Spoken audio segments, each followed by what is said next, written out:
UPI ಆಪ್ಗಳನ್ನ ಬಳಕೆ ಮಾಡುವವರೇ ಇಲ್ಲಿ ಕೇಳಿ.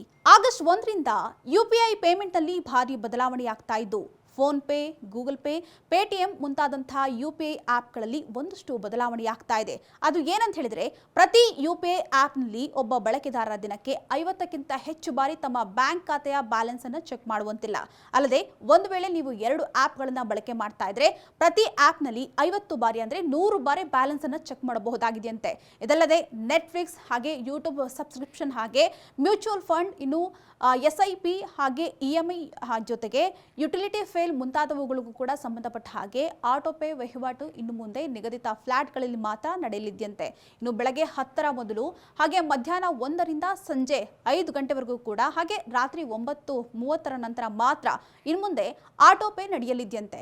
ಇದರಿಂದ ಬೆಳಗ್ಗೆ 10ರಿಂದ ಹಾಗೆ ಮಧ್ಯಾಹ್ನ 1 ಹಾಗೆ ಮಧ್ಯಾಹ್ನ 5 ಗಂಟೆ ನಂತರ ಜೊತೆಗೆ ರಾತ್ರಿ 9:30ರವರೆಗೆ ಪೀಕ್ ಅವರ್ಗಳಲ್ಲಿ ಸರ್ವರ್ ಮೇಲಿನ ಒತ್ತಡ ಕಡಿಮೆ ಆಗಲಿದೆಯಂತೆ. ಇದರ ಜೊತೆಗೆ ವಹಿವಾಟು ಸ್ಟೇಟಸ್ ಚೆಕಿಂಗ್ಗೆ ನಿರ್ಬಂಧ ಕೂಡ ಹೇರಲಾಗ್ತಾ ಇದೆ. ಒಬ್ಬ ಬಳಕೆದಾರರ ದಿನಕ್ಕೆ ಕೇವಲ 3 ಬಾರಿ ಸ್ಟೇಟಸ್ ಚೆಕ್ ಅನ್ನ ಮಾಡಬಹುದಾಗಿದೆಯಂತೆ. ಇನ್ನು ಪೇಮೆಂಟ್ ರಿವರ್ಸಲ್ಸ್ ಮಿತಿಯನ್ನ ಕೂಡ ನಿಗದಿ ಮಾಡಿದ್ದು ಒಬ್ಬ ಬಳಕೆದಾರ 30 ದಿನಗಳಲ್ಲಿ ಕೇವಲ 10 ಬಾರಿ ಪೇಮೆಂಟ್ ರಿಹರ್ಸಲ್ ಅನ್ನ ವಿನಂತಿಸಬಹುದಂತೆ. ಅಲ್ಲದೆ ಇನ್ನು ಮುಂದೆ ಹಣ ಕಳಿಸುವಂತಹ ಮೊದಲು ರಿಸೀವರ್ ಬ್ಯಾಂಕ್ನ ಹೆಸರು ಕೂಡ ಡಿಸ್ಪ್ಲೇ ಆಗಲಿದೆಯಂತೆ. ಇದರಿಂದ ತಪ್ಪು ಖಾತೆಗಳಿಗೆ ಹಣ ಹೋಗುವುದು ಕೂಡ ಕಡಿಮೆ ಆಗಲಿದೆಯಂತೆ. ಈ ನಿಯಮಗಳು ಆಟೋಮೆಟಿಕ್ ಆಗಿ ಜಾರಿಯಾಗ್ತಾ ಇದೆಯಂತೆ.